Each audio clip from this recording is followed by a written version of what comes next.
होली का रंग कैसे बन गया जानलेवा जंग। दरअसल राजधानी दिल्ली से एक ऐसी घटना घटित हुई है जिसकी जानकारी सामने आते ही हड़कंप मच गया है। क्या आप अनुमान लगा सकते हैं कि किसी बच्चे के द्वारा हुई एक छोटी सी गलती इस तरीके से विवाद में बदल जाए, इस तरीके से हिंसा में बदल जाए कि जिससे किसी की जान भी चली जाए। दरअसल होली के वक्त पर राजधानी दिल्ली के उत्तम नगर के पास जे कॉलोनी में एक छोटी बच्ची जो कि होली का त्योहार मना रही थी, 8-7 साल की बच्ची जो कि एक पानी के गुब्बारे को गली में फेंक देती है। वो गुब्बारा किसी मुस्लिम धर्म की को मानने वाली महिला को लग जाता है और उसके कपड़े जो हैं वो उस पानी के गुब्बारे से सन जाते हैं, खराब हो जाते हैं, जिसके बाद इलाके में तनावपूर्ण हालत बन गई। महिला ने जोर से वहां पर विवाद खड़ा कर दिया और लगभग 3 दिनों तक ये विवाद गंभीर बना रहा।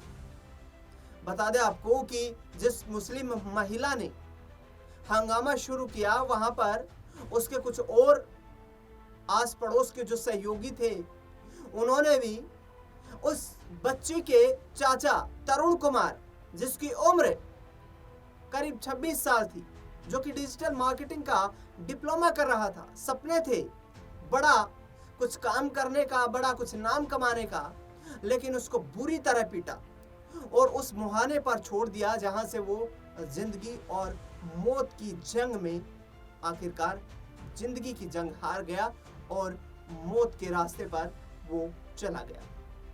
दरअसल जिस तरीके से घटना घटित हुई है उसके बाद पुलिस ने कार्रवाई भी जबरदस्त तरीके से की है।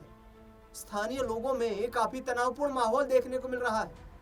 जानकारी जो सामने आई वो ये है कि इस इलाके में जिन लोगों के बीच आपस में टकराव हुआ है, ये दोनों परिवार एक दूसरे को लगभग 50 साल से जानते थे।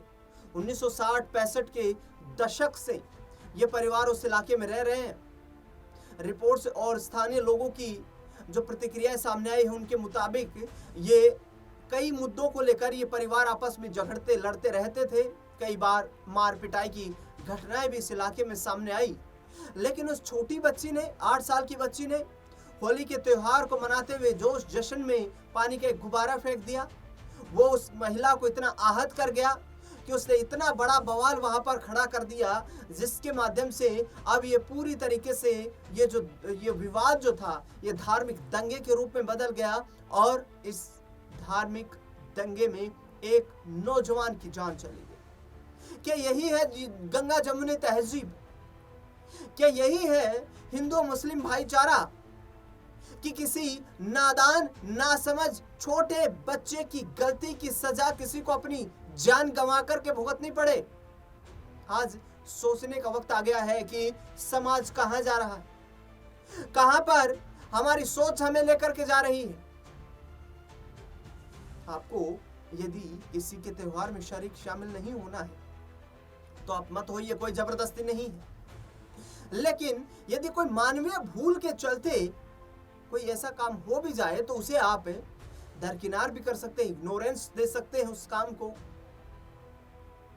लेकिन क्या हमारे अंदर की कुंठा इतनी बैठ चुकी है कि हमें इस तरीके के मौके जो है उनकी हमेशा तलाश रहती है कि किस तरीके से इस तरह के मौके हमारे सामने आए और उसके बाद इसे एक बड़े विवाद में बदला जाए। दरअसल बता दें आपको कि मुस्लिम समुदाय के लोगों ने जिस परिवार की जमकर पिटाई की उसमें 4 लोग थे। 4 लोगों की जमकर पिटाई की गई, लेकिन ये तरुण जो था ये गंभीर रूप से घायल हुआ था उस मार पिटाई में। अस्पताल भर्ती करवाया गया, दम तोड़ दिया वहां पर। इलाके में गुस्साए कुछ राजनीतिक हिंदू संगठनों ने प्रदर्शन भी किया, बुलडोजर चलाने तक की मांग कर दी कि पूरी कॉलोनी पर ही बुलडोजर चला दिया जाए। जानकारी जो सामने आई है वो ये है कि उस इलाके में लगभग बराबर की आबादी में हिंदू और मुस्लिम समुदाय के लोग रहते हैं और ये जो जंग बन गई है, ये हिंसा जो जंग बन गई है, क्या इसको रोकने वाला कोई भी नहीं था। दरअसल बता दें आपको कि वहां पर पुलिस की टीमें लगातार मौके पर जो है पेट्रोलिंग करती हुई नजर आई, जो भीड़ इकट्ठा हो रही थी उसको तितर बितर किया गया, लेकिन हिंदू संगठनों के नेताओं ने, हिंदू संगठनों के कार्यकर्ताओं ने लगातार वहां पर प्रदर्शन किया और ये कहा कि जब तक आरोपियों को कड़ी सजा नहीं मिलती है तब तक ये विरोध प्रदर्शन बंद नहीं होंगे। राजधानी दिल्ली एक बार फिर से इस तरीके की घटना में झुलसती हुई नजर आई। पुलिस की टीमें वहां पर तैनात की गई, हालात को नियंत्रित किया गया, काबू पाया गया कि कोई और बड़ी अनहोनी ना हो पाए।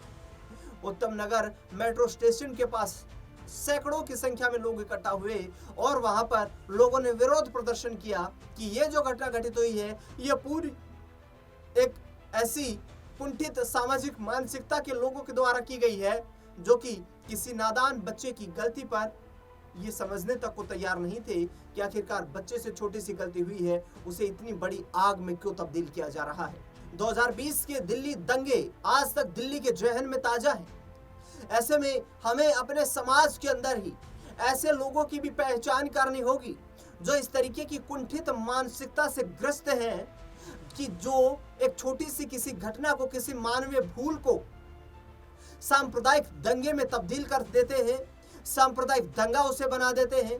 ऐसे कुंठित लोग जो हैं वो समाज के हर तबके में पाए जाते हैं, लेकिन उनकी पहचान करना अनिवार्य है, उनको समझना अनिवार्य है कि इनकी मानसिकता किस तरीके की है और ये कुंठित मानसिकता के जो ग्रस्त लोग हैं किस हद तक ये समाज को बड़ा नुकसान भी पहुंचा सकते हैं।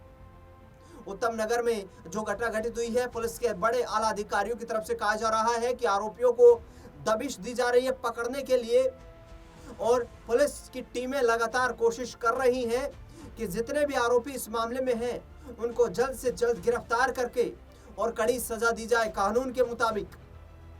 कुछ जो सामाजिक संगठन हैं उन्होंने आरोपियों के घर पर और जो बस्ती है उस पर बुलडोजर तक चलाए जाने की मांग की है, लेकिन अब देखना बेहद दिलचस्प होगा कि दिल्ली पुलिस जो कि सीधे गृह मंत्रालय के नियंत्रण में है, आखिरकार किस तरीके से इस हिंसक प्रवृत्ति की जो मानसिकता से ग्रस्त आरोपी जो हैं इन पर एक्शन लेते हुए नजर आती है, किस तरीके से अपनी कार्रवाई को अंजाम देती हुई नजर आती है। और तरुण कुमार जो 26 वर्षीय नौजवान जो उस छोटी बच्ची 8 वर्षीय बच्ची का चाचा था, आखिरकार जिसने अपने प्राणों की आहुति दे दी इस सामाजिक हिंसा में, इस सांप्रदायिक दंगे में, आखिरकार उसको कैसे न्यायिक तरीके से न्याय मिल पाता है।